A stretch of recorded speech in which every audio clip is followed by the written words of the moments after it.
Hi, my name is Chrissy Vinton. This is Hershey.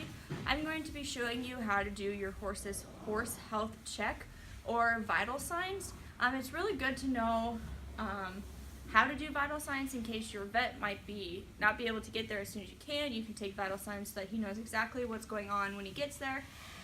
It's also good to know your horse's normal vital signs, so if something does happen, you kind of have the range to where your horse needs to be. That'll also help the vet or yourself figure out if something's wrong. You need to also know the ranges that it could fall in for each vital sign. I'll kind of explain those as I do them, so you know which is the range for each vital signs. But it's really good to know how to do vital signs because your horse may be colicking, you might just be checking him because you're concerned. It's just really good to know your vital signs, so I'll show you how to do them.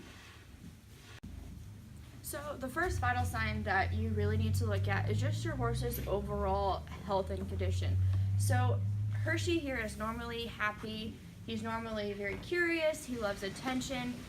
So if the first indication that something might be wrong for him is if he's standing in the back of his stall, if he doesn't come to you when you first want him, if he's pinning his ears, grinding his teeth, if he just doesn't look happy to you, because usually he's a pretty happy horse.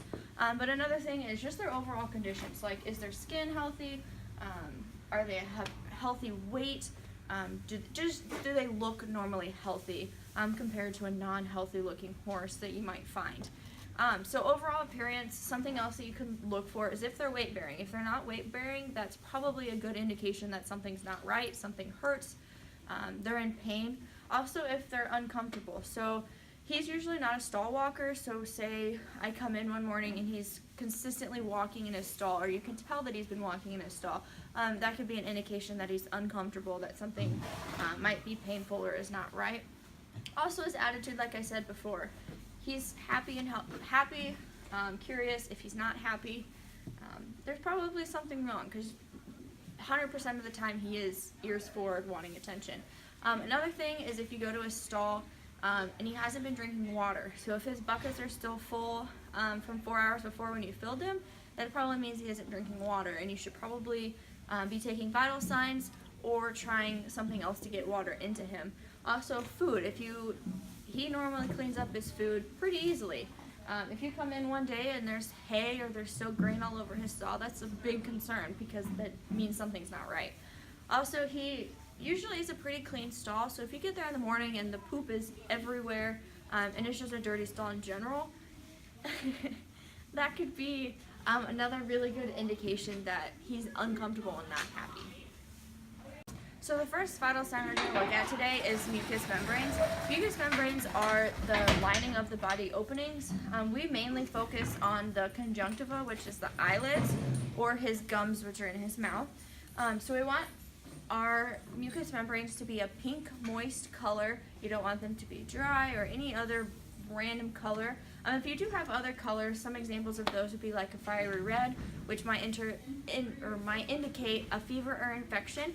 If you have yellow, it might indicate like a liver problem. Pale color is more like an anemia or shock. Dry means that they haven't been drinking a lot of water, that they're dehydrated.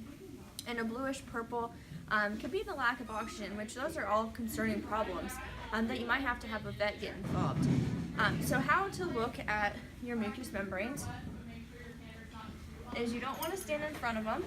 So you're going to kind of just peel back their lip like this and look at the color. So his are nice and pink and they're very, very moist. They're not tacky or anything like that. So he's got really nice mucous membranes.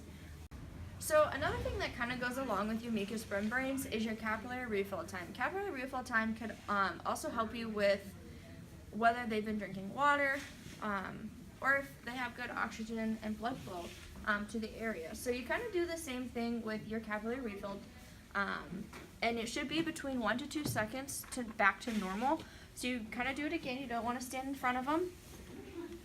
You're going to open up their mouth again. I kind of keep my thumb out so that I can press for 1 to 2 seconds, and then I'm going to release and watch it go back to normal. And his went back to normal within 1.5 seconds. So he's got a really good blood flow back. He's not dehydrated at all. So that's how you do your capillary refill time. So the next vital sign I'm going to talk about is your pulse. Your pulse can be taken anywhere that there's a large artery. The best that work that we like is under his jaw, which is called your maxillary artery, or behind his knee, which is called your radial. It doesn't really matter which one you do. The maxillary is a little bit more prominent, so it's going to be easier to find. You're looking for about 32 to 44 beats per minute. So that's going to be a reflection of your heart rate. So if you can't find your heart rate, you can take a pulse or vice versa.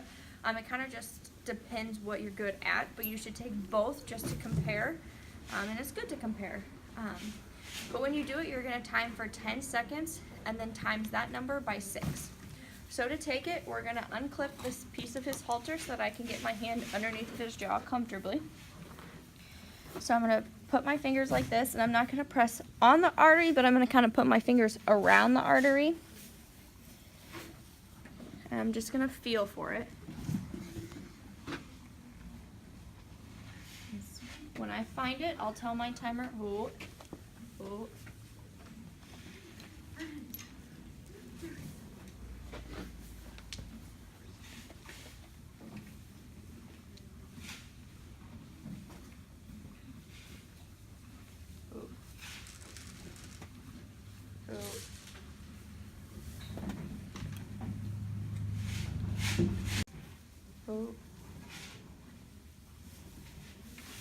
So now that I've found it, I'm going to tell my timer to time for 10 seconds and start now. Oh.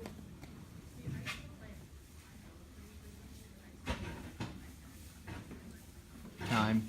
Okay, I got 7 seconds, so I'm going to go ahead and clip this back on so he's got his halter on. And 6 times 7 is 42, so his is within the normal 32 to 44 beats per minute. That's how you take your pulse, and it would be the same for your knee. You would do the same thing and times by the same number by how many beats you get. So the next vital sign that I'm going to show you is your heart rate. Like I said before, your heart rate and your pulse should be the same. They should not be off from each other, especially if you take them within the same couple minutes. If the horse hasn't changed, exercise, if it hasn't been stressed out, it should be the same. So when you take your heart rate, it should be like your pulse, between 32 and 44 beats per minute, and you take it along their heart girth, kind of under their belly, kind of right here behind their elbow. You usually find it right here because there's not a big lining. So when you do it, you're going to do 10 seconds by 6, however many beats times 6. So to find it, I'm going to put the stethoscope on. And then I'm just kind of put my fingers around it and just kind of gently push. Tell them I'm there. And then I'm just going to listen. And when I'm ready, I'll tell my timer to start timing for 10 seconds.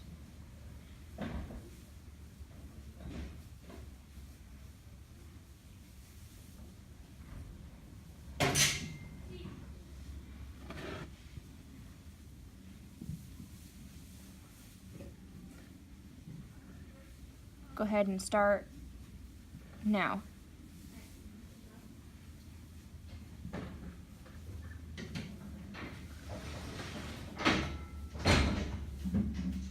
Time.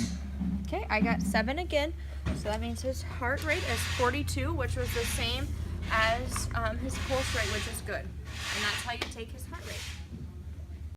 So some things that could change his heart rate or his pulse. If he's stressed out, if he doesn't feel good, that could increase his heart rate and his pulse. Also, if he's been exercising, his heart rate's probably going to be elevated. So you need to let them cool out.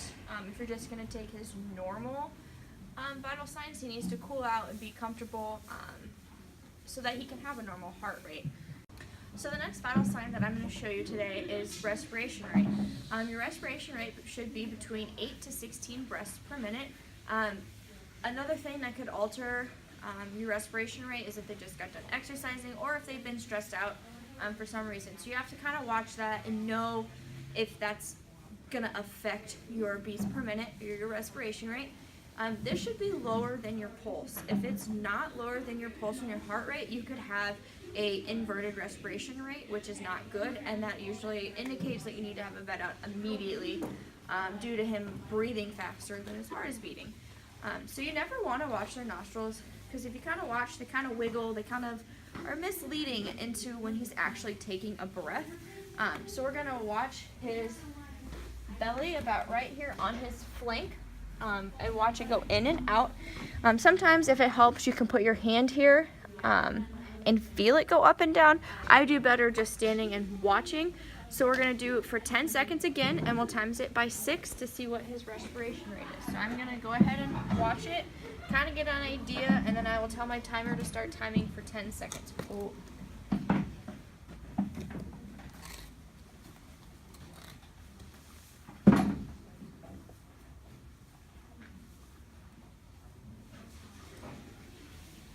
Go ahead and start.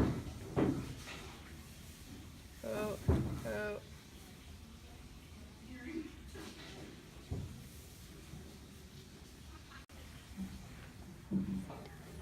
Time. So I got 2 breaths in that, so that means he has a respiration rate of about 12, which is pretty normal, and he hasn't been doing anything stressful, he hasn't been exercising, so that's going to be his normal respiration rate.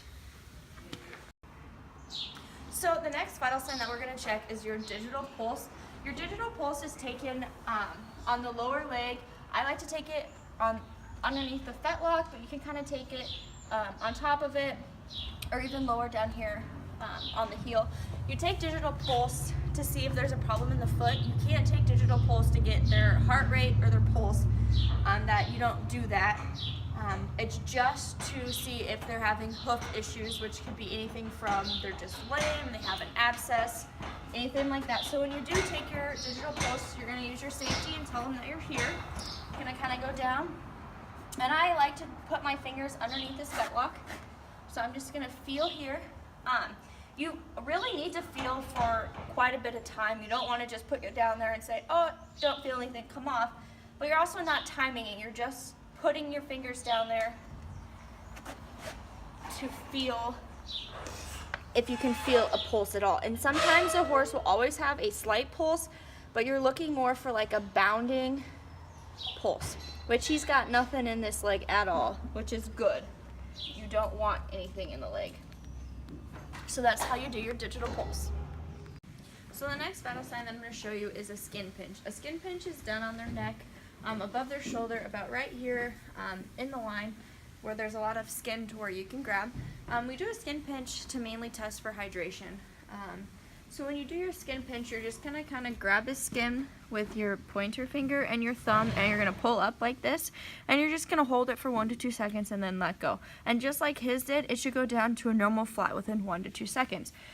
If his skin were to stay out and tinted like this, as we call it, that can mean that he's not hydrated, and that's a bad thing. You also have to really know what your horse's age is.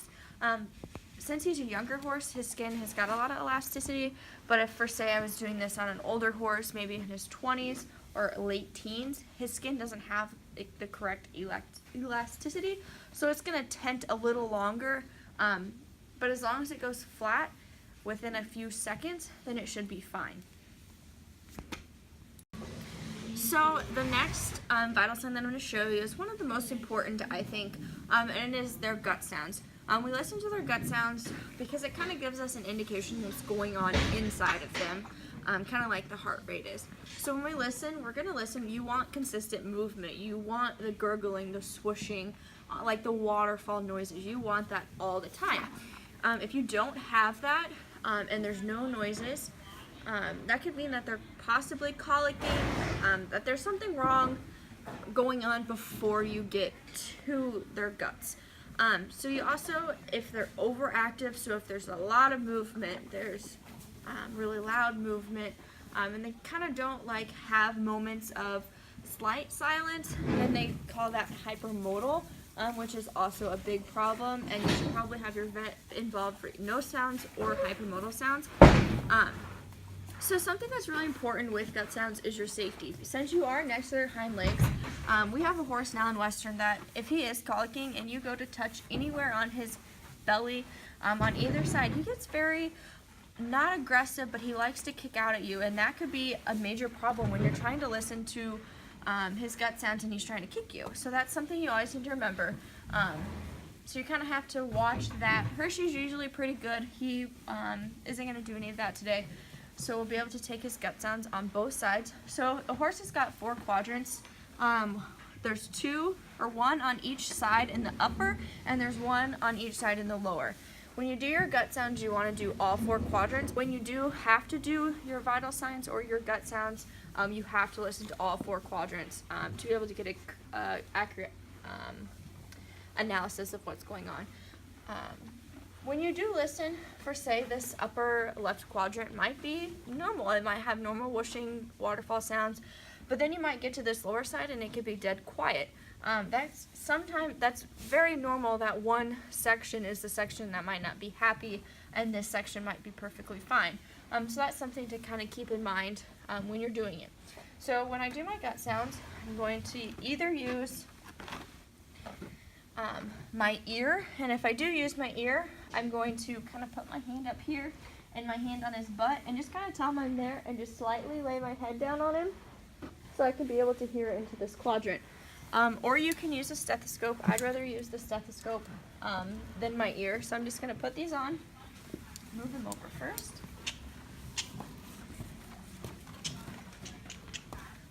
Cool.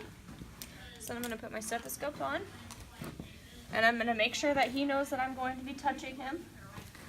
So I'm just going to kind of pet him, and I'm going to take my stethoscope and kind of just place it in this area here.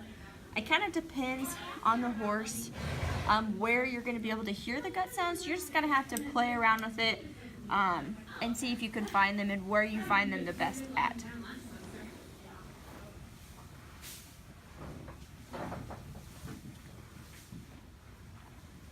So right off the bat, he's got really good waterfowl and swooshing sounds, which is very normal for him. It's actually very good sounding. So I'm kind of just in this section, right in front of the flank on his barrel, upper barrel for this quadrant. It'd be the same for the other side. On the top would be in about the same area as well. So now to do my bottom quadrant, put my stethoscope back on. Again, tell him that I'm going to touch him. Kind of place it underneath here. Keep telling him. Kind of standing off to the side, but still very close. Oh. Oh.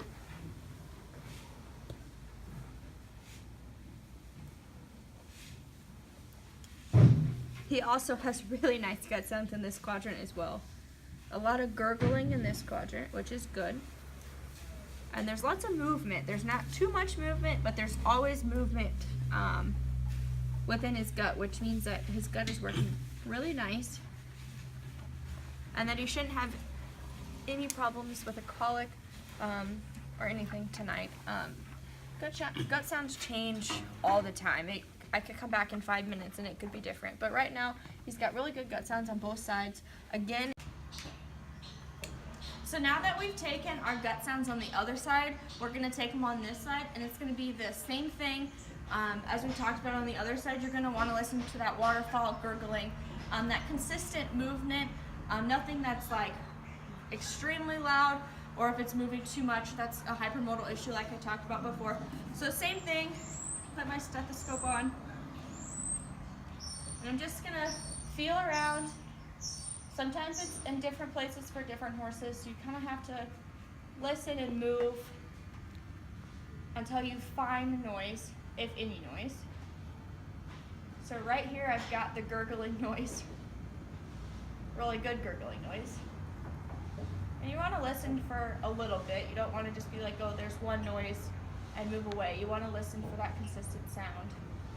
So he's got really, really good gurgling, kind of like a water swooshing sound. So now I'm going to go down on the bottom.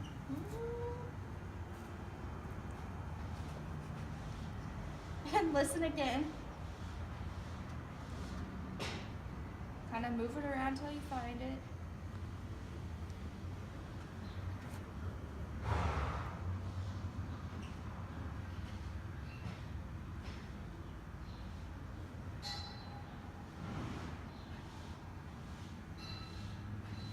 So So this bottom's just a little quieter than the top, but it's still nothing to be concerned about. Still got lots of gurgling, like a swishing of water effect sound, which is really good. So just remember, when you do take your gut sounds, you want to make sure that you listen to all 4 quadrants, because 2 quadrants could be noisy and the other 2 could be quiet, or mixed around like that. So make sure that you listen to all of your gut sounds when taking your vital signs. So the next vital sign, and the last vital sign that I'll be showing you today, is his temperature. You take temperature for a couple different reasons. It kind of gives you an indication on if they are running a fever or if they are normal temperature. And you really need to be taking their temperature. You should be, when you first get a horse, you should take their temperature for about 3 to 4 days to know what their normal temperature is. I've taken his temperature a lot, and I know that his temperature is usually over 100, but nothing over 100.5. But his normal temperature is in the hundreds, which is completely normal for him. So their range usually is between 99.5 and 101.5. If you reach anything over 102, that usually means that he has a fever, and usually a vet should be called out to help you determine what will be the next steps for that. There's 2 different ways to take a temperature. You can use a digital thermometer, which is kind of like the ones that you have in your house. They beep when they're done. Or a mercury thermometer. The mercury thermometer has to be in for 2 minutes, so we have a string and a clip, so we can clip it to his tail so he doesn't suck it in and cause more problems. When you do the mercury, you have to shake it down to under 98 degrees so that it will work. You also have to have petroleum jelly or some kind of jelly to put on it so that it is easy to go in and isn't going to irritate them when it is in there. So we're just going to start with our normal digital thermometer. Put this one in my pocket. I'm going to take the lid off my petroleum jelly, and I'm never going to stick the thermometer in the petroleum jelly. I'm only going to put my finger in here and rub it on the end of it. You don't really need a lot, just enough to cover the tip of it. And then I'm going to wipe the petroleum jelly off, set my petroleum jelly down. Then I'm going to come back here, and I'm going to stand on this side. Turn my thermometer on, and I'm going to make sure that I'm not going to get behind him when taking it, but I'm going to stand nice and close with my hand on his rump to kind of tell him that I'm going to come in here with something underneath his tail. So I'm just going to kind of tell him that I'm here. I'm just going to slowly run my fingers down with my thumb and move his tail off to this side. I'm just going to take my thermometer, and I'm going to gently and slowly push it in. And I'm going to angle it up a little bit so that it's not in a piece of poop, it's actually reading the rectal wall. So then I'll wait for it to beep. And when I take it out, you can use your tail to kind of wipe it off, to clean it off. And so you can see his is 100.2, but I know that's fairly normal for him as long as it's not over 100.5. So he's got a normal temperature. So now that we've taken our digital, we have our mercury thermometer. So I'm going to shake my mercury thermometer to under 98 degrees. So you just shake it down. And see where we're at.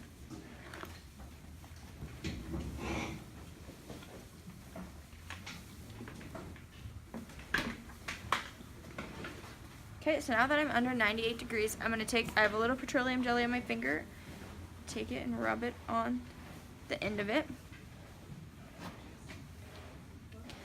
I'm going to wipe it off. Then I'm going to do just like I did with the other one, except for I've got the clip this time. So I'm just going to lay the clip over my hand. But I'm going to tell him I'm there again. Come in, make sure I'm standing close but not behind him. Lift his tail off to the side. And stick this in just like I did with the digital. Kind of up against it, if he'll let me come in a little further, like that. And then I'm just going to lay his tail down, and I'm going to clip this to his tail so that he can't suck it in. So it's nice and in there, nice and tight, so he can't get it off. So now we're going to wait 2 minutes. So now that it's been 2 minutes, I'm going to go ahead and take out my mercury thermometer. So I'm just going to tell him I'm there again. I'm going to come in, lift his tail slightly to the side, and pull out. I'm going to unclip it from his tail, clean it off.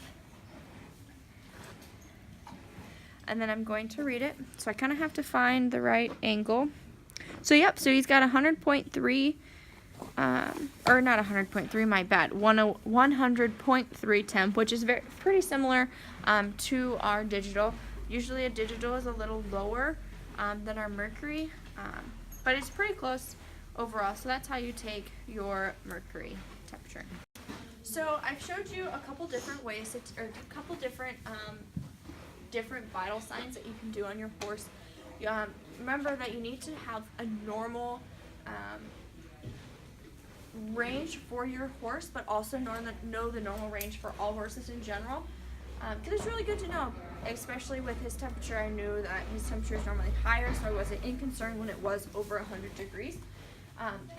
But it's just good to know how to take your vital signs, especially because it helps the vet. If you already know what their vital signs are, they can go right into treatment or different actions when they do arrive. But you need to remember that their overall condition and health also helps indicate if they're uncomfortable or if they're actually feeling happy.